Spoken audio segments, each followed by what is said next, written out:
Hai semuanya, saya Hilman dari Sekolah Coding. Kita sepertinya udah di podcast kelima kalau nggak salah. Judulnya kali ini atau temanya adalah memulai dari akhir. Nggak bakal bertele-tele, langsung ke intinya. Maksud dari temanya tadi, gimana ketika kita melakukan sesuatu atau membuat sesuatu, langsung kita bayangkan akhirnya atau apa yang mau kita capai. Nah, saya akan mulai dari skop yang paling besar. Intinya setiap kita ngelakuin kegiatan, apa yang mau kita lakukan, kita bayangin gimana pas kita meninggal nanti. Apa yang mau kita tinggalkan, apa yang mau kita dikenang sama orang-orang. Gimana bayangin kalau kita meninggal terus nanti ada keluarga kita yang lihat, kira-kira keluarga kita tuh ngomongin apa sih tentang kita, atau teman-teman deket kita dia bakal ngomongin apa sih tentang kita. Apakah kita mau jadi orang biasa atau kita mau ada sesuatu yang kita tinggalkan, ada sesuatu yang mau kita kasih ke orang lain. Tema ini sendiri saya ambil dari seminar yang pernah dikasih oleh Ryan Carson. Dia founder dari tim Treehouse. Singkat ceritanya dia waktu itu milih buat usaha sendiri, yaitu bikin online course namanya Treehouse.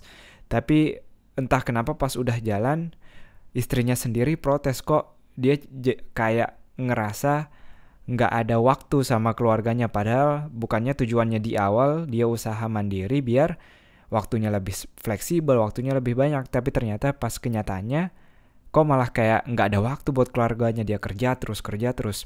Akhirnya ini keputusan yang berani banget. Dia ngambil keputusan dia cuma boleh kerja 32 jam per minggu. Atau kalau kita rata-ratakan 8 jam, maka hanya 4 hari per minggu dia akan kerjanya. Padahal kondisinya waktu itu, dia banyak saingan yang mau jatuhin dia. Dia ada investor, dia punya member yang harus diurus terus kontennya. Bayangin, dia ngambil keputusan bekerja lebih sedikit dibanding orang lain. Kenapa? Karena dia tahu prioritasnya, dia mau utamain istrinya tadi, dia mau utamain keluarganya. Dia tahu perannya sebagai suami, dia tahu perannya sebagai ayah. Nah, yang efeknya sendiri, yang tadinya waktunya dia banyak, sekarang dia ngebatasin waktunya. Akhirnya dia benar-benar manfaatin waktu 32 jam atau 8 jam per hari ini dengan benar-benar maksimal. Dia benar-benar plan atau benar-benar ngasih to-do list apa yang harus dikerjakan. Skop paling kecilnya misalnya per hari, apa 3 hari dalam hari ini, apa 3 hal yang mau dia selesaiin. Lebih gede lagi per minggu, apa dalam minggu ini 3 hal yang mau dia selesaiin. Lalu lebih besar lagi per bulan, per tahun, dan seterusnya. Dan kita nanti harus praktekin ini. Langsung teman-teman tulis apa 3 hal yang teman-teman mau kerjain hari ini, apa yang harus dicapai minggu ini, apa yang harus di bulan ini. Dan selalu review di minggu berikutnya atau bulan berikutnya, mana yang udah tercapai, mana belum. Dan tanya ke diri sendiri, jangan protes ke orang lain, jangan ngeluh ke orang lain. Tanya kenapa, kalau ada yang nggak berhasil kita kerjain, kenapa? Itu harus jelas.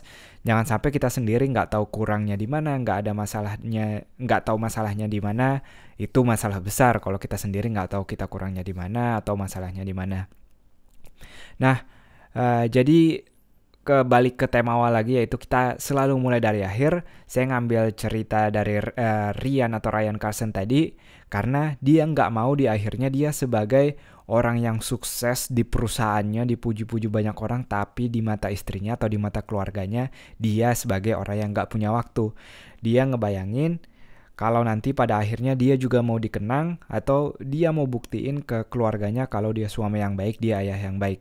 Nah, contoh yang saya ambil ini dalam skop keluarga, tapi teman-teman implementasiin boleh ke keluarga yang sama atau ke dalam bentuk produknya. Teman-teman mau sekedar bikin produk biasa atau mau jadi pekerja biasa yang rajin atau mau bikin produk yang bermanfaat yang teman-teman bayangin di akhirnya orang-orang bakal kena efeknya. Misalnya teman-teman ngurus kemiskinan, maka teman-teman bayangin nanti kemiskinan di Indonesia bakal kurang, atau teman-teman ngurusin pertanian, nanti urusan para petani jadi lebih mudah. Selalu bayangkan apa yang akan terjadi akhirnya dari setiap teman-teman ngelakuin sesuatu. Nah, ini berbeda sama punya mimpi atau punya hayalan karena teman-teman benar-benar ngasih waktu. Jadi tadi contohnya bikin to-do list atau apa yang dikerjakan. Kalau terlalu berat 3 hal, bikin 1 hal, pastiin teman-teman kerjain itu. Bikin tugas hari ini saya mau ngerjain ini, minggu ini saya mau ngerjain ini, bulan ini saya mau ngerjain ini. Teman-teman akan lihat teman-teman benar-benar bakal improve. Itu aja, semoga bermanfaat. Silahkan kalau ada pertanyaan. Sampai jumpa di podcast-podcast lainnya.